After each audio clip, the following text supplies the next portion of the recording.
It was fought or played on Backwater LE map, and that's the map right here. That's one of the tournament maps. The tournament itself is 2018 WCS Leipzig. It's the first of 4 events of 2018 WCS circuit.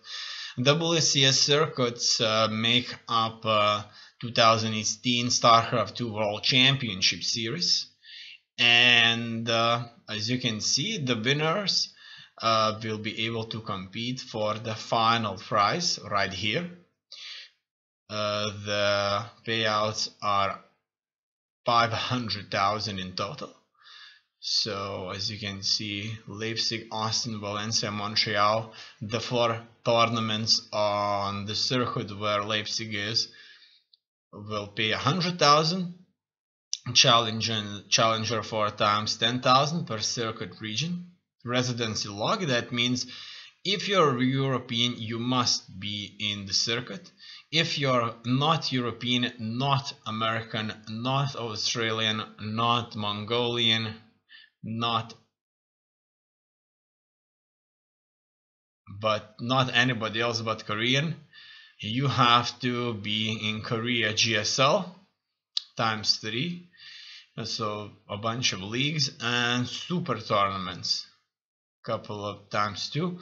So then it's GSL, so pretty much Korea against the world, all-star event, and somebody will bring home a lot of money. Now we'll have 8 players from Korea, champions and the standing, so from super tournaments and GSL and the champions against the champions and standings from the world or from the circuit. They just for some reason decided to call this a circuit, and the circuit obviously consists of these 4 tournaments.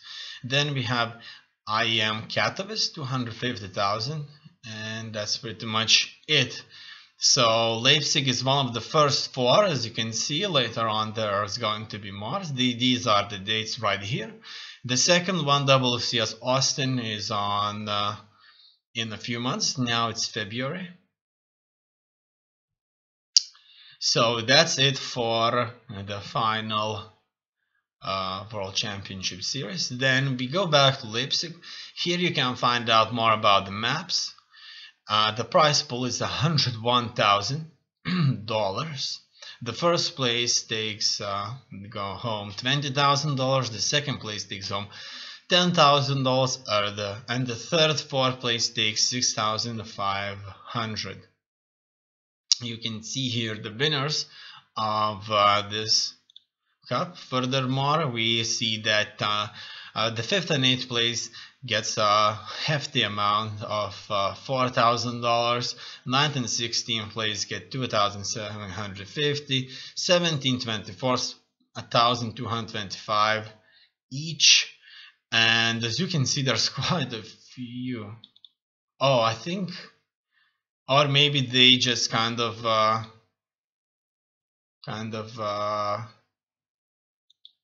yeah, I think that they are spreading this money out. In any case, I'm not sure, because obviously 1,000 each for 100 players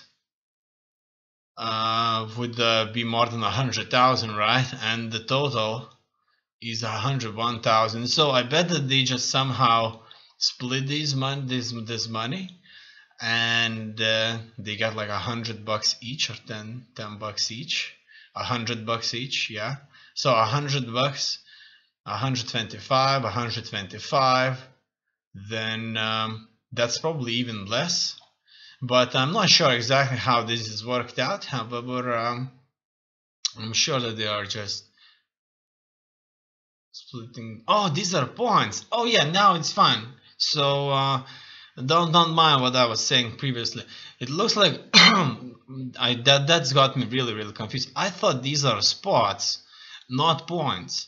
So It's pretty much you get 600 points, WCS circuit points, and these points are certainly very important. Players competing in 2018 WCS circuit events, so these are the 4 events and more events out there, tournaments and global events. So these are the main 4 events with more global events will be able to earn points.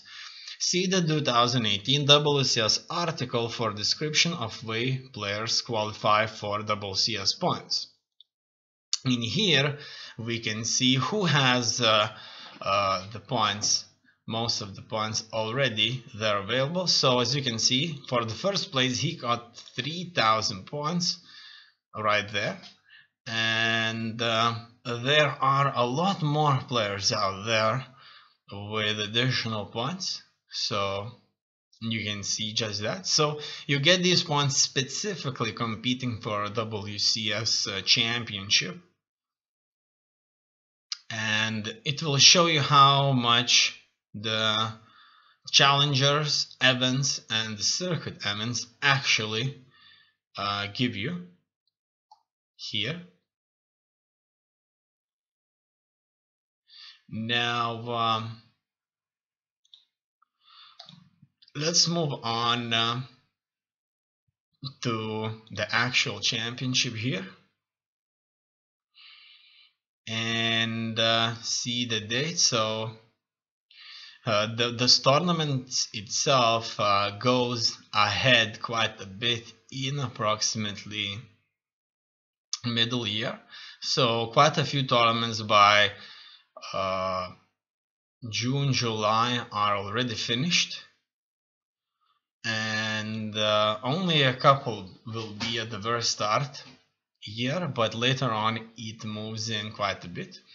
If you wanna take a look at some of these matches, you can go to AndYouLeftTheGame YouTube channel. You can find AndYouLeftTheGame YouTube channel by typing AndYouLeftTheGame into YouTube search bar, and you'll get 2 responses. Either it will look like that with AndYouLeftTheGame with the blank space, or like that with AndYouLeftTheGame without blank space. My channel is AndYouLeftTheGame without blank space. You can very quickly move on and click on the channel itself and go to playlist, where you will find the game you want to watch or the castings. And if, for example, you moved on and found this channel right here, just click on the channel, and that's a channel where I'm redirecting you to my YouTube channel without blank space. So you can either click on and choose one of the videos here that have been liked, or very quickly you can just simply move on to featured channels and just click, and this will take you to the YouTube channel itself, where you will be able to find whatever you want to watch. So let's take a look at the players themselves. So this is the Showtime, the Protoss player from Germany. He made more than $184,000 playing Starcraft 2. You can stop the video and read more about him. His achievements here are written down in detail right here.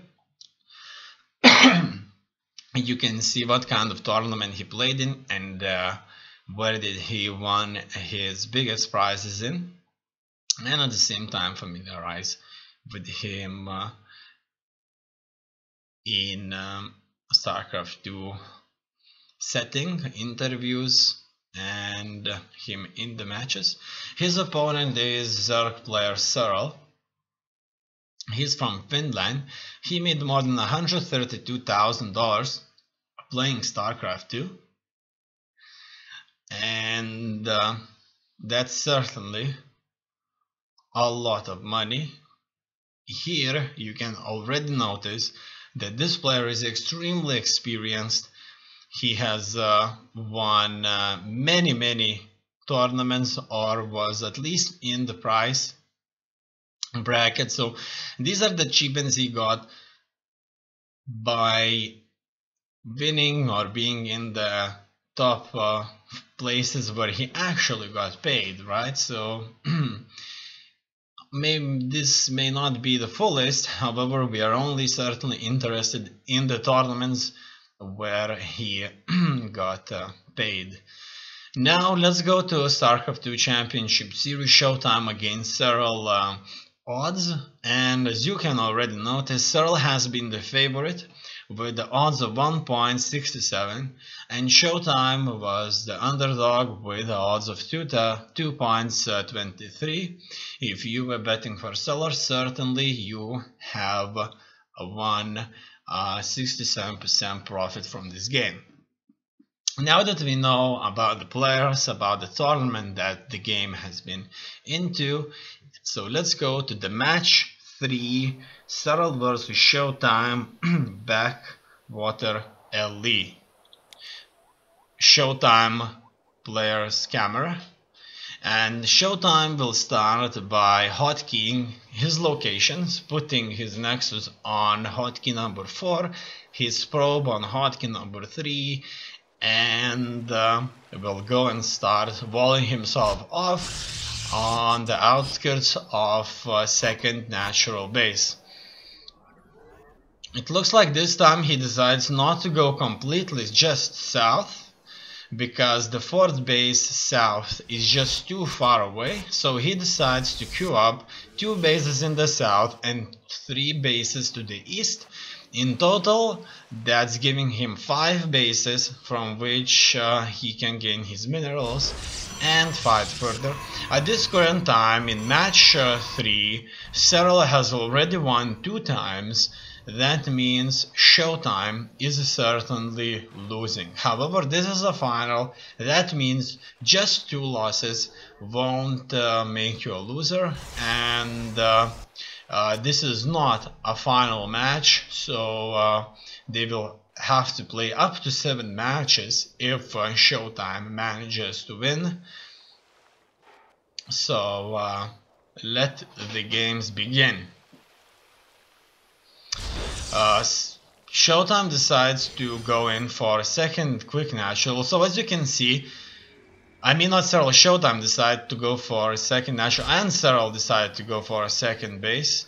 Now, I wanted to say that Showtime only built his second base after he scouted what Serral was up to. So if Serral is not going for some kind of a super cheese play, Showtime will simply going to expand. The first 2 games were super macro games, like a serious macro games. Both players have been investing in 4 and 5 bases. There was only no aggression whatsoever, just maybe a simple drop with couple of adepts, links looking for entries, but nothing that would take out the entire mineral lines or that would cheese the game into a certain victory.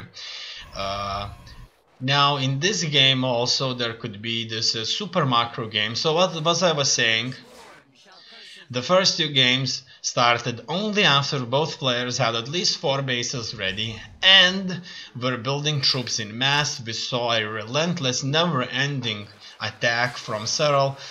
Protoss player was continuously on the defensive most of the time.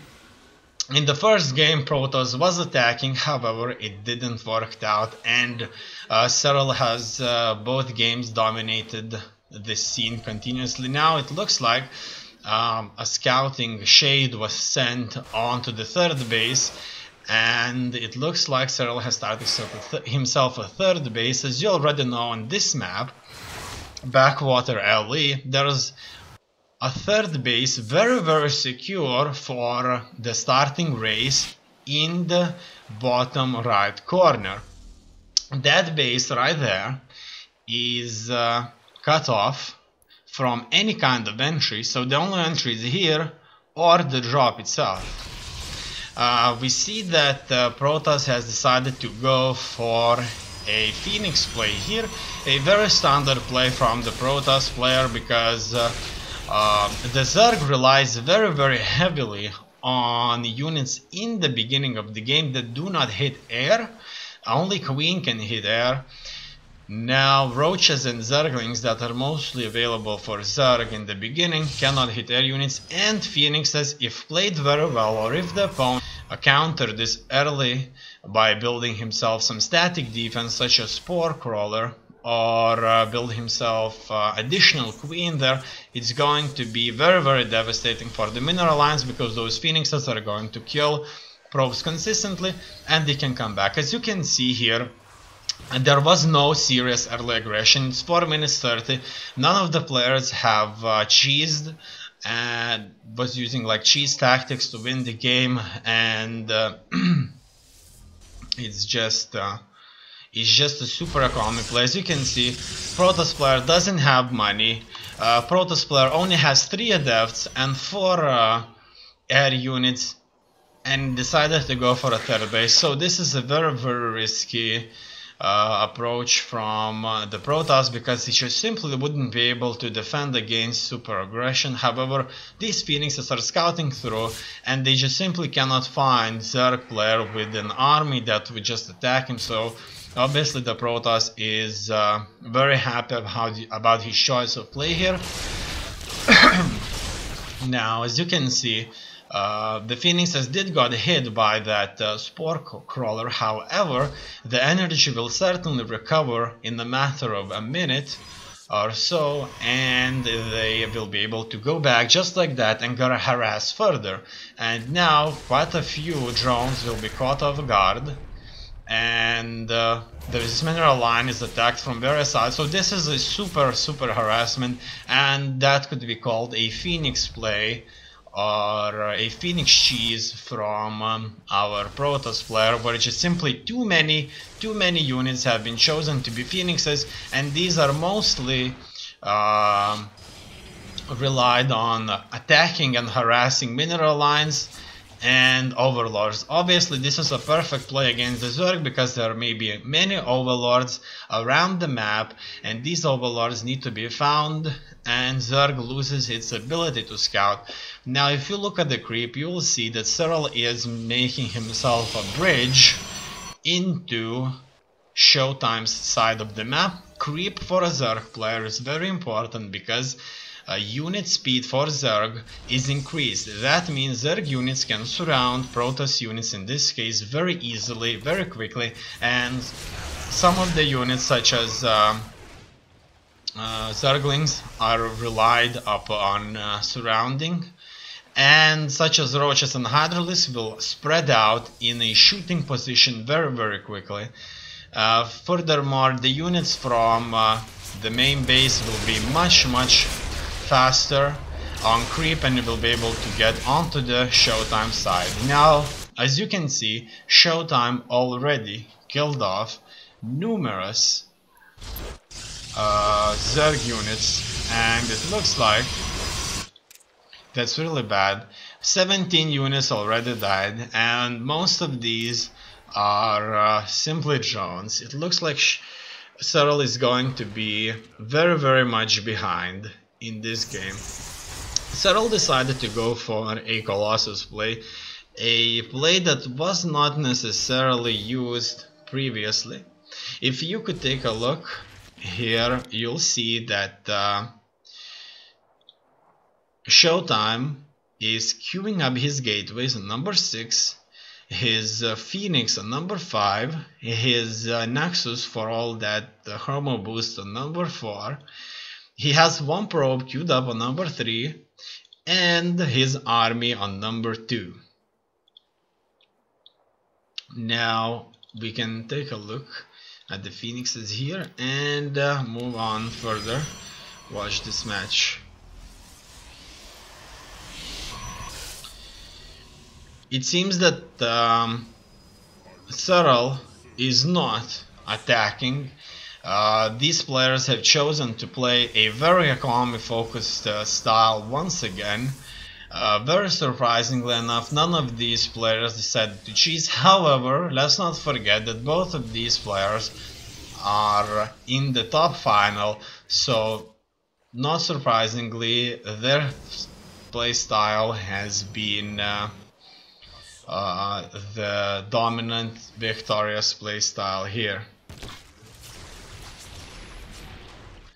and that's that. It looks like a separate hotkey has been created to have High Templar in. We can see that Showtime is continuously warping in units himself by selecting his gateways on hotkey number 6. And he finally built himself first force there. It looks like Serral has relied quite heavily on Zerglings here. And these Zerglings are going to very easily die of storms. It looks like this Overlord has been sacrificed so that he could see more, and probably Serral got good information on what was happening there. It seems that Serral is still sending in Overlords, but these Overlords are being caught by the Phoenix. And Showtime is on the offensive here. Serral tried to do a bailing job into the mineral lines, and look at that, those bailings are going to hit, and they did make a massive hit here. It looks like that's a Zergling Baneling rush play, and it has devastated Showtime's army. Everybody died there, so it's like the Protoss went into the Zerg territory and creep, right? And they all got smashed due to the fact that Zerg relied heavily on Baneling play. Now here, Serral attacked the Protoss Flare from two sides, and once again, very effectively eliminated most of the troops that Protoss had.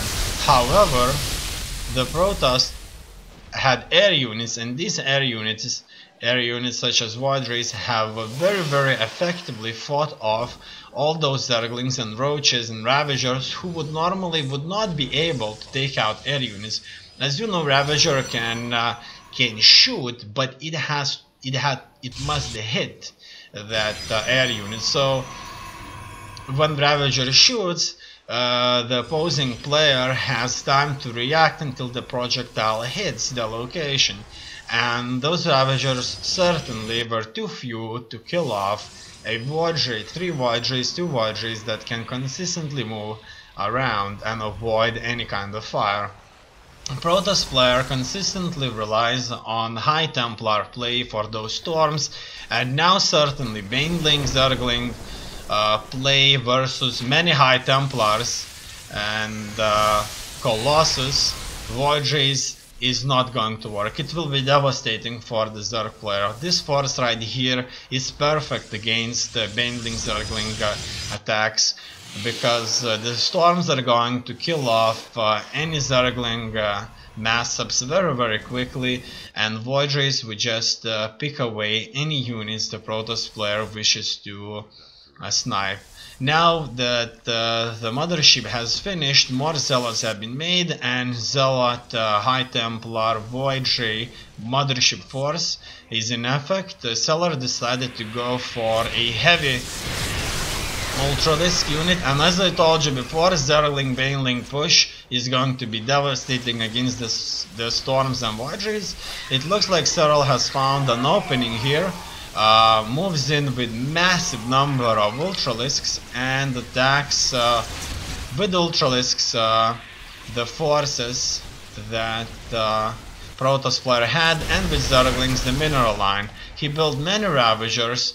However, these Void Rays will kill off any Ultralisk that is out there, so many resources have been wasted from the Serral's line, because those Void Rays killed off multiple Ultralisks, and unfortunately for the Serral, the Zerglings have been wiped out and didn't manage to inflict necessary damage to all those workers out there. And it looks like this time Protoss player is going to move on to the offensive. However, most of the time the Protoss player was on the defensive, and that's the meta or the standard of games Showtime versus Serral, where Showtime is most of the time on the defensive, and the first two games that just didn't work out that well, because in the previous games, after the economy play, the 5th base during the major battles was consistently contested, and the Protoss player was just simply unable to take control of that 5th base. Here it looks like Serral has chosen and moved away from his regular Hydra play that has dominated and gained several victories in the first two matches, and moved on to the super expensive Ultralisk play, which so far 2 times already didn't work out at all. However, the Protoss player stays where he was in the first 2 games, and it goes for a Archon, Zealot, High Templar, carrier play with the mothership, with a bunch of immortals going into play. And here, as you can see, once again air units will be fighting away Ultralisks, and I personally believe that these Ultralisks are going to be just simply wiped out, target fire upon. However, Serral just came along with a lot of corruptors. I expect that if such an Ultralisk play has been in effect, I believe that Serral has massive number of hives here, and it looks like, once again, just as always, as you can see, the 5th base of Protoss player has been contested to a level where the base was lost, and now the Protoss player has a specific window of time to rebuild this base, or he will have to GG out, because without the consistent resource intake, the Protoss player will just simply won't be able to retrain his troops as fast, and the game will undoubtedly be lost for Showtime. In any case, it looks like, once again, just as the 5th base is being built, Serral is trying to contest the base by attacking Showtime on 2 sides. One attack came into Showtime's 2nd base with massive number of Ultralisks, Ravagers, and another attack came on the 5th base with Lynx. Here Serral didn't gain any advantage whatsoever, and lost most of its troops, was forced to retreat, did gain some valuable intel. However, the 5th base was not lost, and that is certainly very, very important. If you look at the income tab, the Zerg is certainly ahead. However, that won't be long if the 5th base won't be rebuilt. Obviously, 500 resource advantage is a big deal, but not a big deal when numerous Ultralisks are being lost during each and every attack that's out there.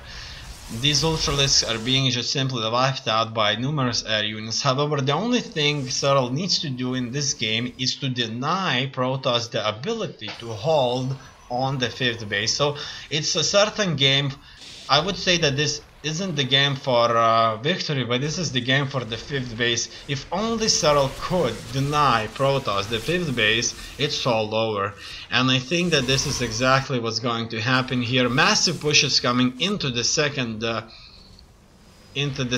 natural. However, I believe that this was just baiting, and another attack will come here onto the Protoss 5th base. As you can see, massive numbers of spore crawlers have been brought here, and it looks like Serral is sieging 5th base, and he wants to bait in as many enemy troops. So to those spore crawlers, as you know already, Zerg can rely on static defense as well as rely on on its ground units.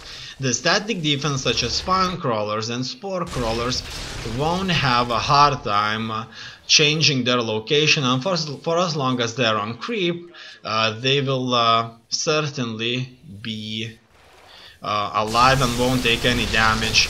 Now here there's no ground army, so these spore crawlers will be effectively got rid of. Now all these links will die of the storms. Massive battle right here, absolute madness. However, the Protoss has successfully prevailed by killing massive number of Zerglings, all those Ravagers with continuous storms and Archons who just poured through. All the static defense here has been wiped out, so all those efforts have been destroyed. If you didn't know, building one Spine Crawler or Spore Crawler costs for the Zerg player up to 200 minerals, because 50 minerals for the drone, 100 minerals for Spine or Spore Crawler, and another 50 minerals to rebuild that drone that was used to build the Spine Crawler, so that the mineral intake could be as much as it previously was.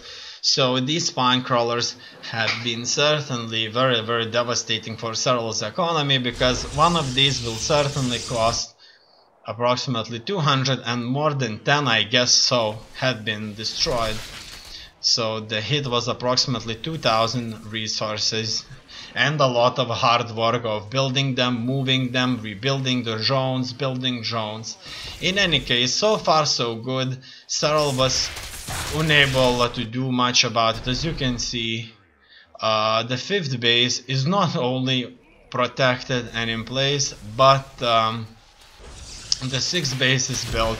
So it looks like the Ultralisk play chosen by the Serral has been a complete disaster so far, because by this time in previous games the Protoss was already just close to the defeat, due to the fact that that Hydralisk play there has been, Hydralisk Corruptor play was so good. Now this time he chose Baneling Zergling Ultralisk Corruptor play, and as you can see, so far it's a complete disaster. It's just not working right. The Protoss is building himself a 6th base.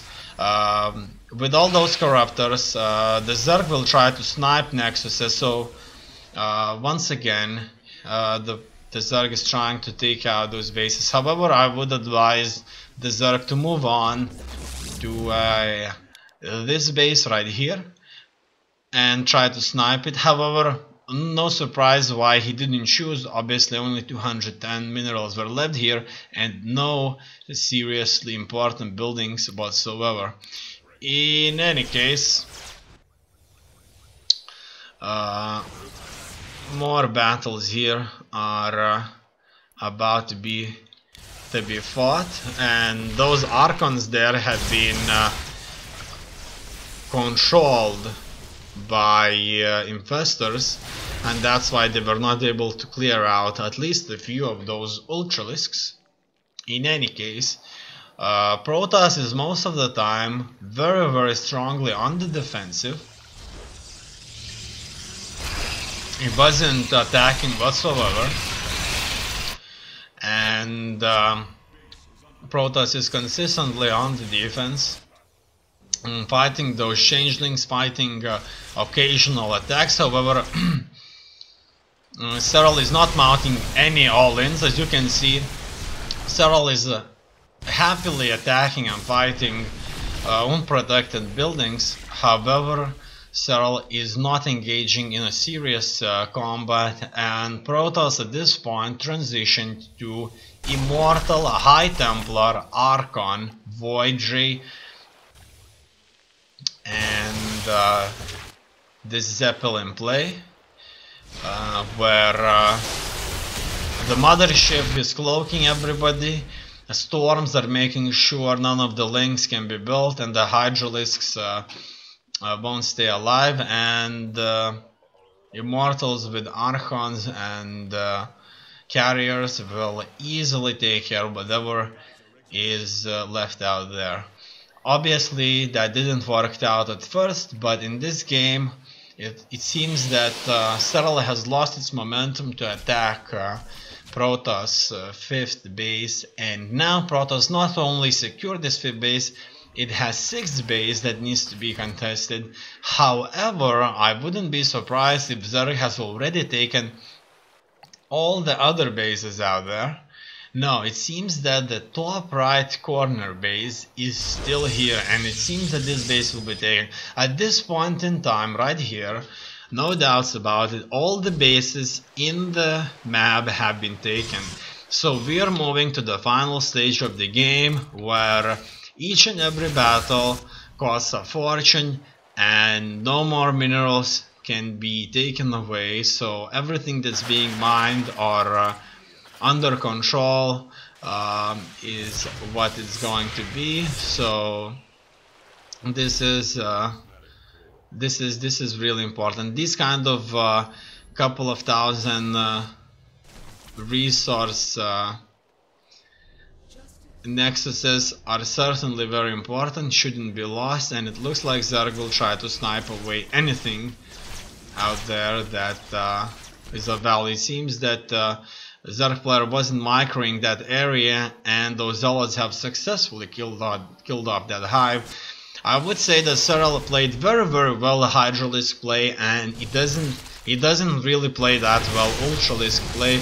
However, so far so good, but no mid-game victory this time. And the Protoss fleet is very powerful. The Protoss is in the surplus, close to 200 supply cap, and he is fortifying his last 7th Nexus location. As you already know, there are not that many Nexuses left. 7th Nexus is currently being sniped. The 3rd or 4th is empty. The 2nd is empty. The main is empty. The 3rd right here has almost nothing in it. The 5th is mined out quite a bit. The 6th is in full capacity, and the 7th is soon going to be sniped. So that's bad, really bad.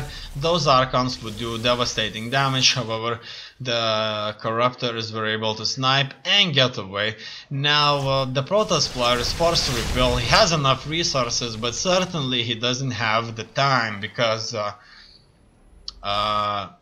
he needs to mine those resources as fast as possible. And it looks like he's fortifying his 6th and 7th naturals super heavy with multiple photon cannons, and he's not going to let anybody close to them. Obviously, one photon cannon costs 150 resources, so that's like building yourself a 2 Nexus worth of photon cannons close by to your Nexus, and making sure it's defended. By the way, there are shields everywhere, and these shields will certainly support everybody.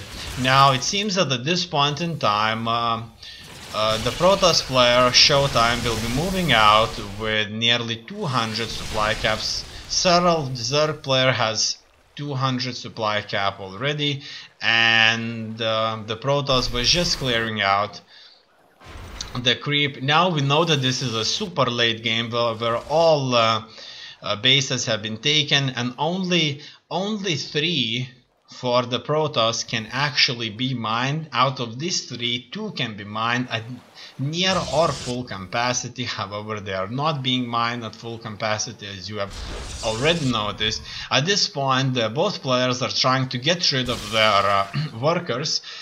Look at that, the Zerg player has only 45 workers, and this is really bad. The Protoss player doesn't really have that much money, while the Zerg player has nearly 9,000 resources in his bank and 5,000 gas, which is a hell of a lot.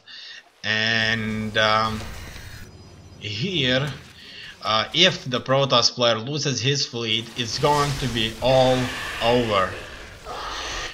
And we see the 3 Archons are on number 3, his fleet is on number 2, High Templar on number 1, his Nexuses are on number 4, Oracle on number 1, his Gateways on number 6, a Mothership is on different one, it's number 8 actually, very interesting. Number 8 is all changed to Caps Lock, so Caps Lock is one of the group hotkeys for the Protoss player, and number 0, which is changed to this other key close to number 1 in the top left corner of the keyboard, where his other buildings necessary are queued up.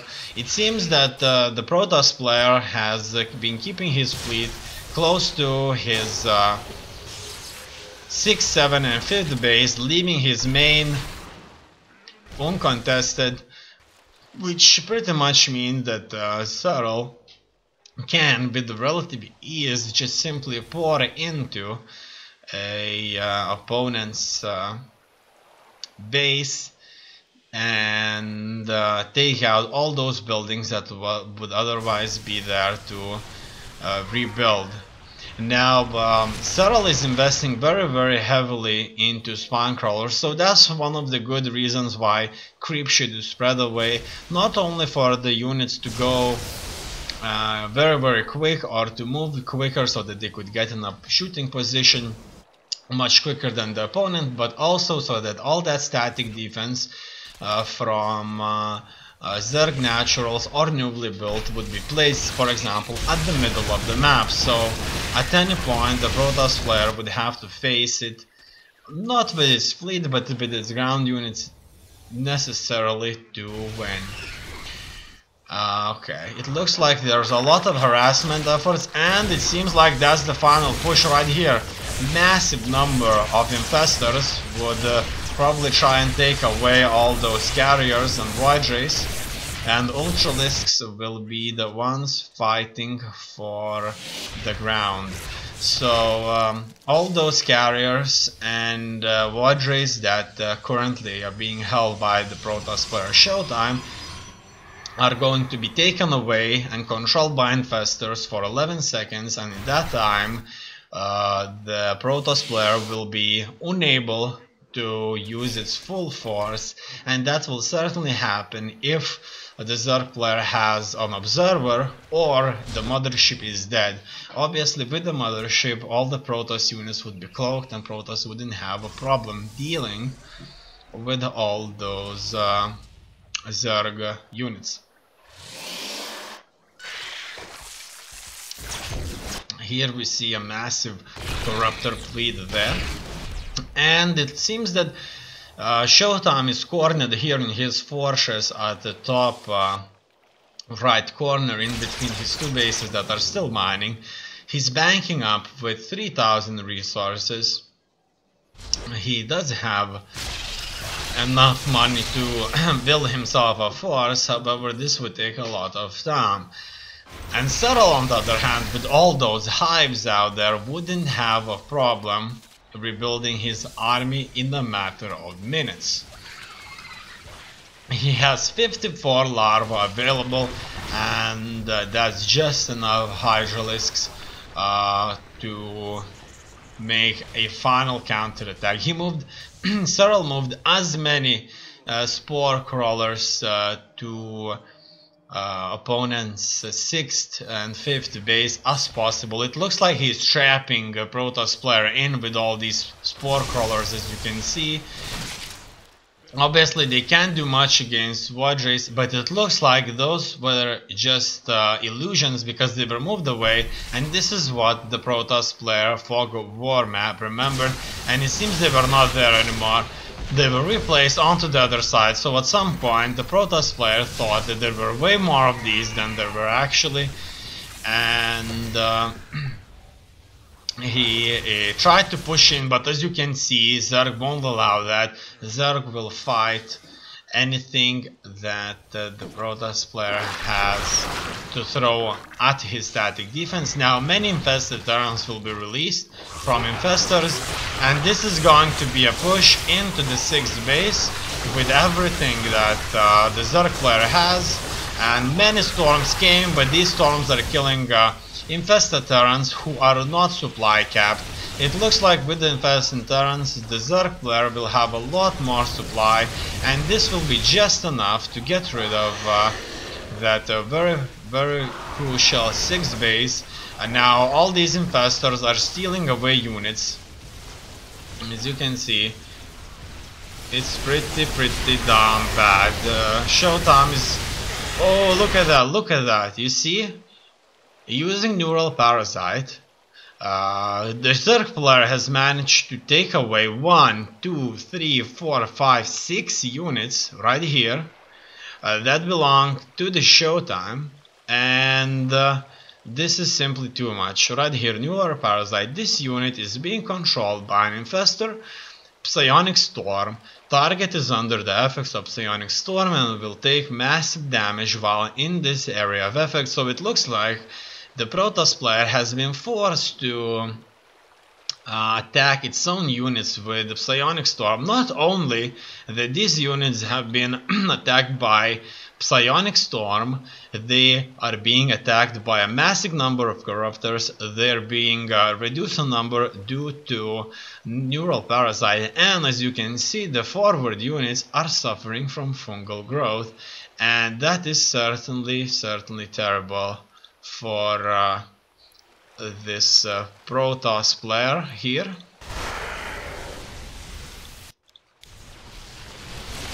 He's trying to warp in as many Stalkers as possible, and it looks like together with all these Stalkers and cloaking effect of Mothership, the Protoss player will be able to defend, but look at that. Look at all that larva. There used to be more than 54 larvae for the Zerg player, and we moved in to see that the Zerg player has ordered 52 batches of Lynx, 7 Ultralisk, a Queen and 5 Corruptors. That means that all these Stalkers in no time will be swarmed by an extremely high number of Zerglings. And this is going to be simply devastating. Look at that, 50 Zerglings here. It's going to be incredibly large number. Obviously very well placed storms wouldn't have a problem getting rid of those.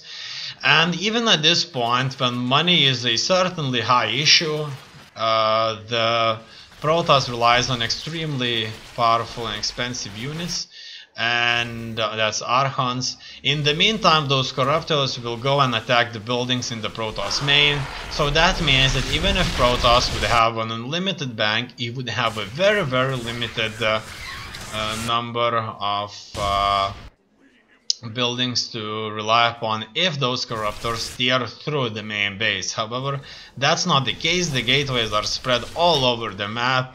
However, these gateways are consistently being unpowered and reduced.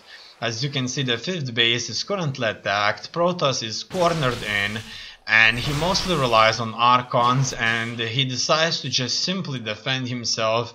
It looks very sad for the Protoss player and very dangerous indeed. He can't mine his 6th base. The 5th base is going to be destroyed. He's not even looking at his 5th base. He knows that it's all over there. He builds additional troops close to his 2nd and 1st base. He is in a 129 supply, while the Zerg player is in a whooping 198 supply. However, most of this supply is due to Zerglings.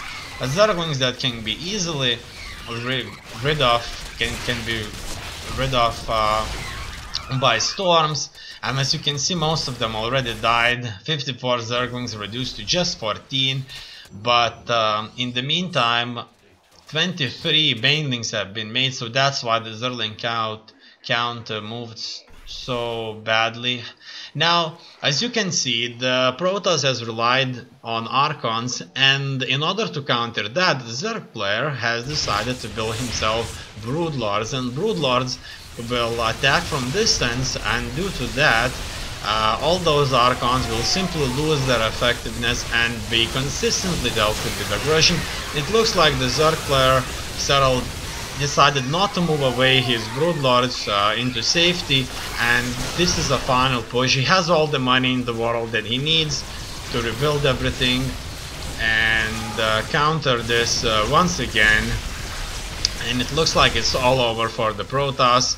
He certainly can't win this, and Showtime decided to GG out. And that means the third match is concluded. Serral has won this match, and the score right now is 3-0 in the final Leipzig 2018 tournament.